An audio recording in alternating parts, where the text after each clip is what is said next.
Assalamualaikum warahmatullahi wabarakatuh. Selamat bertemu yang pertama kali untuk kelas 7 ya. 7 di SMP. Barangkali dalam suasana ini kita bisa mengadakan pembelajaran dalam situasi COVID Corona. Walaupun dengan jarak jauh, tapi kita dapat berinteraksi dalam cara belajar mengajar. Terlebih dahulu Bapak akan perkenalkan, karena yakin Bapak belum tahu kalian karena baru kelas 1, baru kelas 7 ya. Bapak perkenalkan nama diri Bapak, yaitu Ade Jayalani, dan alamat rumah di Kampung Sayang. Nah, cukup segitu barangkali untuk kalian. Kalian pun nanti secara perorangan dapat memperkenalkan. Bapak di sini mengajarkan tentang seni budaya ya, seni dan budaya. Jadi tidak lepas dari praktek untuk berkesenian. Ya. Terus mohon maaf, Bapak hanya bisa duduk di sini di dalam kursi roda ini karena berhubung sesuatu hal yang menimpa diri Bapak yang sudah 1,5 bulan, Bapak harus berkursi roda. Ya. Baiklah anak-anak sekalian, Bapak akan menjelaskan tentang apa itu menggambar. Ya. Menggambar secara garis besar adalah kegiatan yang dilukiskan di dalam 2 dimensi yang berukuran bidang panjang kayak lebar. Sejarahnya begini, menggambar itu gambar waktu zaman dulu kali itu merupakan suatu bahasa isyarat atau komunikasi, karena pada zaman waktu itu, zaman prasejarah, belum ada kebudayaan tulis menulis atau aksara. Jadi menggambar diartikan untuk berkomunikasi, untuk mengisyaratkan bahwa ada sesuatu atau bercerita supaya orang lain mengerti. Nah, dalam menggambar di sini ada beberapa hal yang harus diperhatikan. Terutama zaman dulu kala misalkan nenek moyang kita tubuhnya menggambar satu, misalkan di gua-gua, terutama coret menyoret, ada unsur-unsurnya misalkan. Bahkan ada yang dengan telapak tangan, dengan bibir semburan, dengan pepohonan, warna, zat lainnya, sampai sekarang sudah bisa menginspirasi untuk menggambar. Nah, apa unsur-unsur gambar itu? Di dalam gambar itu ada beberapa unsur. Pertama titik ya, titik, ada garis ya, garis, ada bidang ya, ada warna, ada tekstur dan lain-lain hal. Nah, itu yang harus kalian ketahui atau permulaan menggambar ya, menggambar. Ini misalkan. Nah, ada tekstur. Nah ini ya. Prinsip dan sebagainya. Nah, sekarang Bapak akan menguraikan satu persatu. Apa itu titik ya? Titik suatu hal yang sederhana, yang sangat sederhana dalam unsur gambar. Titik kalau dikumpulkan bisa menjadi banyak, bisa menjadi sebuah ini. Titik di sini bisa menjelaskan tentang satu bentukan yang sangat kecil. Kalau diperbesar, titik itu menjadi besar, tergantung kepada medianya, media gambar yang bersifat 4 persegi panjang itu. Nah, ini satu saja dalam titik ya. Titik yang berkumpul bisa membentuk suatu gambar nyata ya. Nah, ini titik ya. Terus ada lagi di sini titik. Nah, garis ya. Garis ada bermacam-macam ya. Garis ada garis lurus, ada garis lengkung, ada garis spiral. Ini menandakan satu garis itu mempunyai arti yang berbeda-beda ya.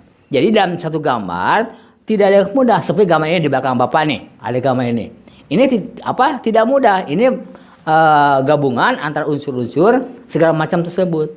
Warnanya, ya garisnya, ya teksturnya, ya apa kita bahas sama-sama. Ya, garis adalah ada artinya tadi kata Bapak. Ada garis lurus yaitu menandakan tegas. Ya. Misalkan garis lurus, vertikal atau horizontal itu menandakan bahwa gambar itu menandakan sifatnya ketegasan. 1. Ketegasan, awas catat, ketegasan. 2, lengkung ya. Lengkung berarti luas ya. Nah, ini lengkung ya.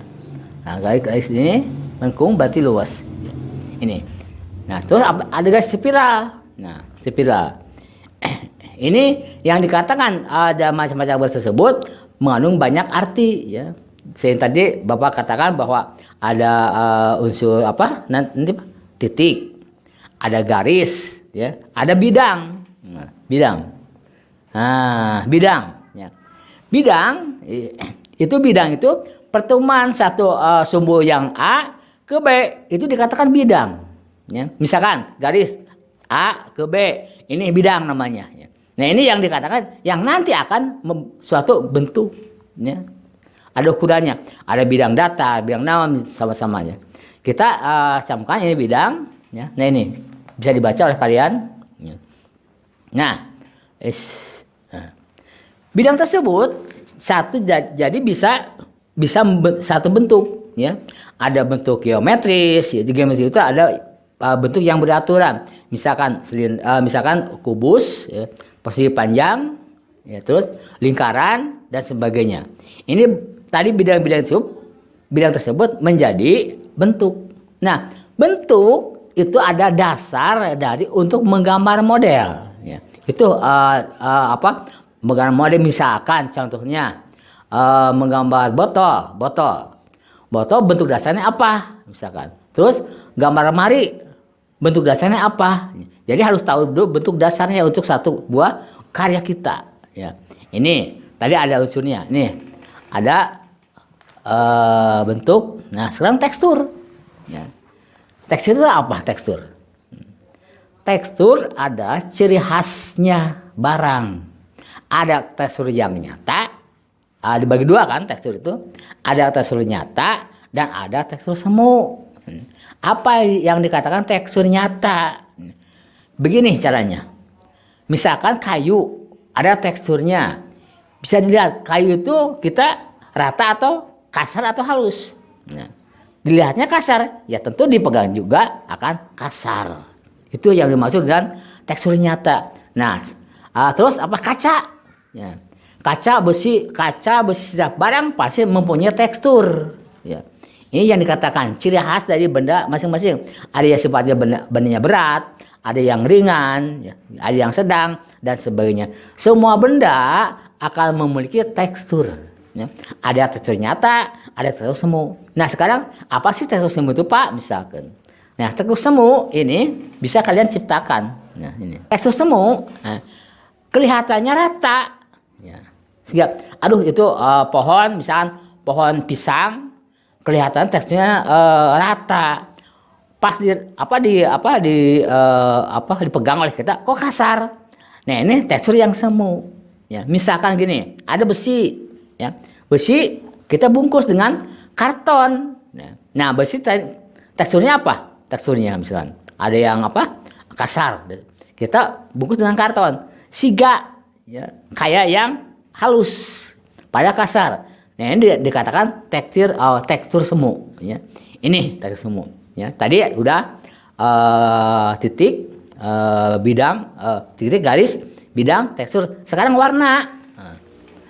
Warna. Nah, warna itu apa sih, Pak? Ya, warna itu, ya. Warna, maaf. Nah, warna di sini ada beberapa warna. Kalian pun bisa berinovasi membuat warna yang lain. Cuman ingat, warna itu menimbulkan kesan keindahan. Jadi satu barang, satu benda yang digambar ada warnanya. Maka bahwa kalau menggambar, kalian harus pakai warna. Gitu terus. Warnanya bebas. Ya. Tapi yang paling Bapak suka warna krayon.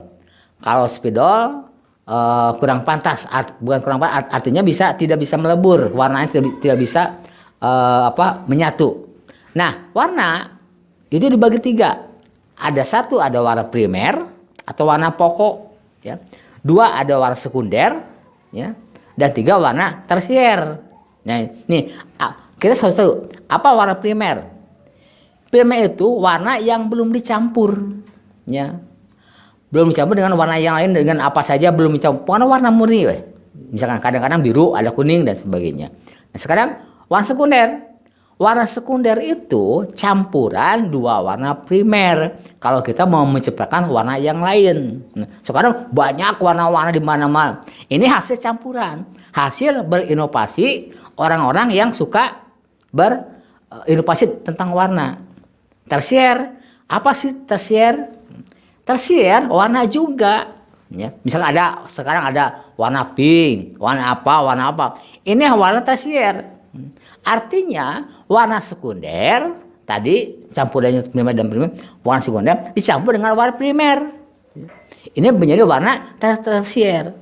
Nah ini tentang pengertian tentang warna. Ya. Misalkan kalian mau berinovasi, mau menciptakan warna apa, silahkan terserah. Gitu. Dengan catatan, dengan pokok dengan sekunder dengan primer. Itu yang dikatakan dengan gradasi. Warna tentang campuran-campurannya. Ini yang dikatakan dengan warna. Nah, semacam itu, misalkan kita bisa membentuk satu kesatuan yang utuh. Tadi Bapak katakan bahwa warna itu merupakan suatu pemanis atau merupakan suatu keindahan dalam gambar. Ya. Walaupun sekarang banyak orang yang berinovasi tentang ada gambar tidak berwarna, gitu. Sah-sah aja, boleh-boleh saja. Cuman nilai estetikanya lain dengan ada yang warnanya, gitu. Warna pun tidak bisa sembarangan. Kalau kita mau warnai, ada batas-batasnya, ada itunya dan sebagainya, gitu. Ini yang dikatakan prinsip-prinsip dalam menggambar. Ya, tadi unsur. Unsurnya itu bagian. Kalau Bapak tadi dalam satu gambar itu tidak berdiri sendiri, banyak unsurnya, ada prinsipnya, itu. Ya, nah ini sebagai unsur saja. Ya. Tolong kalian camkan yang namanya unsur itu bagian-bagian. Tadi Bapak ulangi, ada titik, terus ada garis, ya, ada bidang, ada bentuk, ada warna, ada tekstur. Nah sekarang ada lagi, ada gelap terang. Apa sih? Nah tekstur. Gelap terang itu apa? Ya. Gelap terang dikatakan dalam gambar di mana kita menaruh cahaya, ada benda tertimpa oleh cahaya. Itu yang dinamakan gelap terang. Nah ini, misalkan benda tersebut dilihat benda yang benda sifatnya. Mana yang gelapnya, mana yang terangnya. Nah yang gelap yang tidak terkena sinar matahari. Yang terang terkena sinar matahari. Itu yang dikatakan tekstur gelap terang. Nah, dengan adanya gradasi gelap terang tersebut, kita bisa mengatakan bahwa gambar itu gambar bulat, gambar persegi dan sebagainya. Nah, gini ya tentang unsur-unsur pada gambar tersebut. Ya, sekarang ada prinsipnya. Nah, prinsip menggambar sekarang. Nah, apa yang dikatakan prinsip? Ya. Prinsip itu keharusan menganut satu prinsip. Orang yang berprinsip, gambar pun punya prinsip. Apa saja prinsipnya di sini? Ada keseimbangan. Nah, ada keseimbangan, kesatuan, irama. Nah, irama, terus keselarasan, kekontrasan, ya, pusat perhatian. Nah ini apa sih keseimbangan? Ya. Ada proporsi.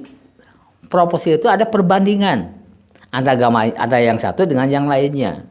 Terus ada keseimbangan, ada komposisi. Ya. Nah ini komposisi dibagi dua. Ada simetris, ada asimetris. Itu keseimbangan. Ada tiga apa? Prinsip keseimbangan ada tiga. Ada keseimbangan simetris, ada keseimbangan asimetris, ada keseimbangan sentral. Nah, kita bisa membedakan. Untuk apa? Untuk keindahan gambar yang kita buat. Nah ini keseimbangan simetris misalkan. Gambar antara sisi dan kanannya harus seimbang. Misalkan ukurannya, tadi proporsi ukuran. Misalkan contoh ukuran teko ya, poci tempat kita minum dengan gelas berbeda. Jadi jangan salah. Ya. Antara menggambar teko dan gelas itu harus perbandingannya jauh. Apalagi dengan cangkir. dan sebagainya. Nah, ini dikatakan dengan proporsi, ya, komposisi. Ya.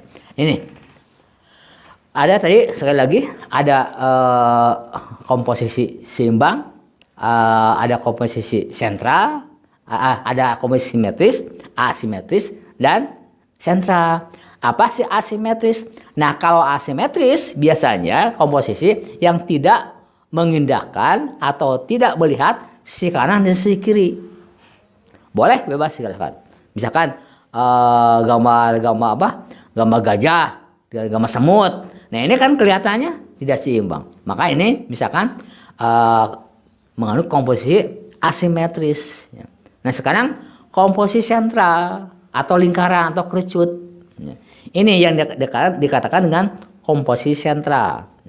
Apa komposisi sentral itu? Satu gambar, misalkan nih gambar satu dengan gambar yang lainnya harus berpusat, kayak melingkar. Misalkan satu gambar pas bunga dikelilingi oleh gambar pot-pot kecil.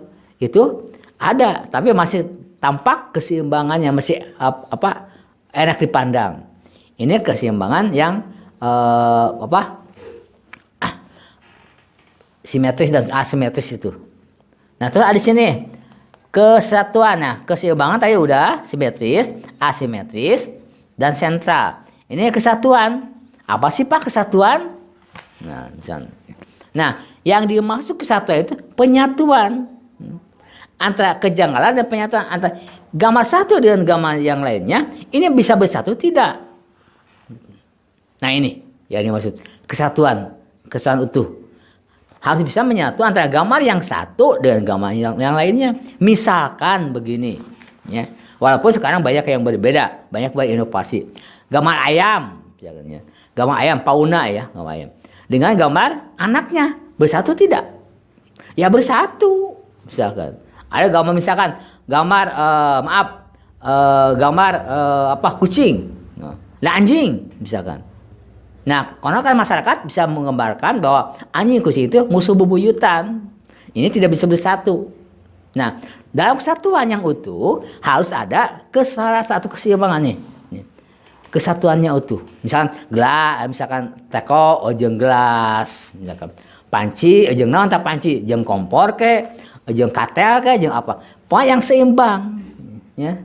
Yang kesatuan bisa menyatu, bisa utuh satu. Terus di sini ada irama.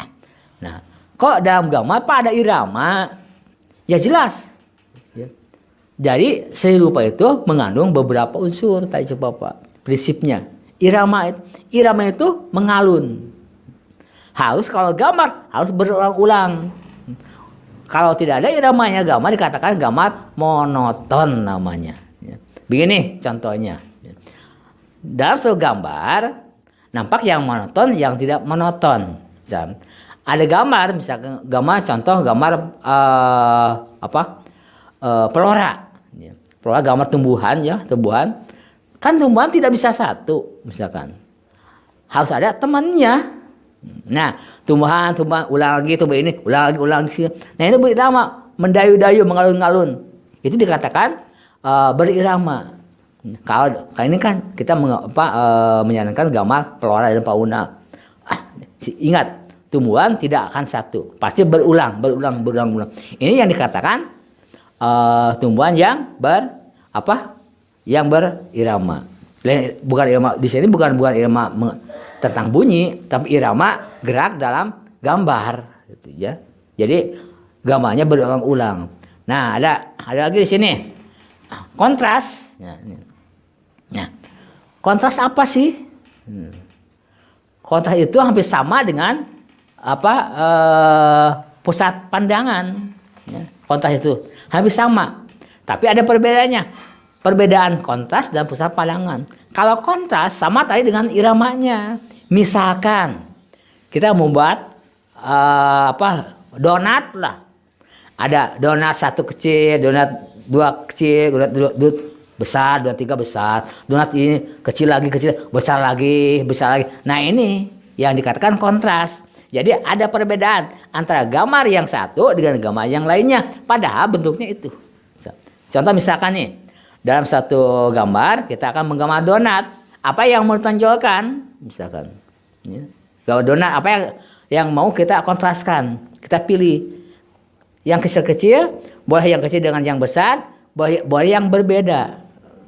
Ya. Ini misalkan dalam gambar, tadi Bapak mencontohkan gambar donat. Ada kecil, besar, kecil, besar. Ini yang dikontraskannya yang besar berarti itu. Gambar lagi misalkan gambar kue mari lah contoh lah. Kue ada gelas. Nah pasti yang dikontraskan adalah gambar gelasnya. Itu yang dikatakan kontras. Ya. Kontras itu harus berulang-ulang. Jadi tidak gelas satu, tidak banyak gelasnya. Ini contohnya. Ya, mudah-mudahan kalian walaupun demikian kalian mengerti tentang tadi unsur gambar dan prinsip-prinsip gambar. Nah, yang terakhir ada pusat pandangan. Ya.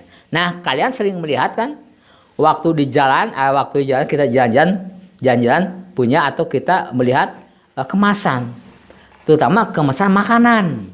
Ya. Makanan biasa yang diutamakan, yang pusat pandangan satu produk. Biarpun gambar apa saja, yang paling yang ditonjolkan adalah produknya. Misalkan, contoh gambar sampo, iklan sampo, ya. Apa yang ditonjolkan? Pasti rambutnya. Mungkin iklan sampo ku anu gundul. Nah, mungkin pasti kuno bukna alus rambutnya bagus. Itu yang dikatakan pusat pandangan. Nah, dalam gambar pun demikian. Kalian harus bisa membedakan mana pusat pandangannya. Begitu orang melihat, toh karena eta. Yang di samping mungkin dikatakan wajib jeung sunah meureun kitu. Ya. Wajibna eta ditanyakeunana sunahna ieu tah kitu. Nah, yang dimaksud prinsip ya tadi.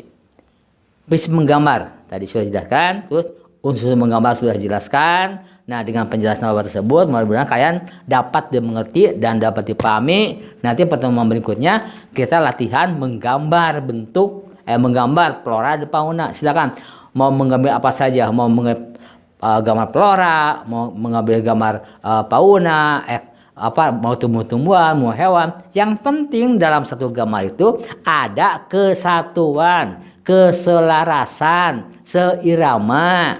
Misalkan itu yang dimaksud dengan tapi ingat ya, bahwa menerangkan ini ada hampir sama dengan melukis dan menggambar walaupun ada perbedaan. Tapi pada prinsipnya atau unsurnya sama. Baik melukis maupun menggambar, unsur-unsurnya sama itu juga. Cuma ada perbedaan dalam prakteknya saja. Nanti akan Bapak jelaskan dalam pelajaran yang akan datang. Nah, ini mudah-mudahan kalian dengan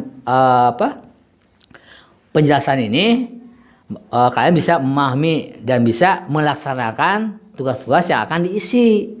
Nah, untuk itu kalian silakan tulis 3 soal saja. Yang pertama, jelaskan unsur-unsur menggambar. Ya, apa tugasnya ya? Tugasnya nanti dikumpulkan. Ya. 1, jelaskan ya fungsi atau prinsip menggambar.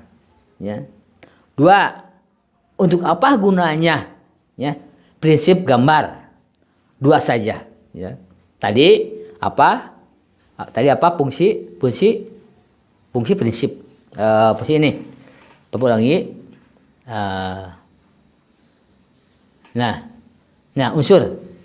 Ya.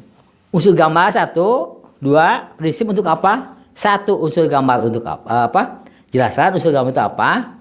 Jelaskan unsur gambar 1. Kedua, apa fungsi prinsip? Fungsinya saja, ya. Fungsi prinsip dan unsur menggambar. Itu 2 tugas kalian selesaikan dengan baik. Nanti Bapak periksa, ya. Nah, ini mudah-mudahan dalam penjelasan kalian ini bisa kalian mengerti dan bisa kalian pahami. Mohon maaf Bapak kurang jelas dalam penjelasan ini karena maklum dalam keadaan begini ya Bapak tidak bisa bergerak kemana-kemana. Nantinya bisa kalian pahami dengan sesama. Terima kasih. Sekian, terima kasih. Wassalamualaikum warahmatullahi wabarakatuh.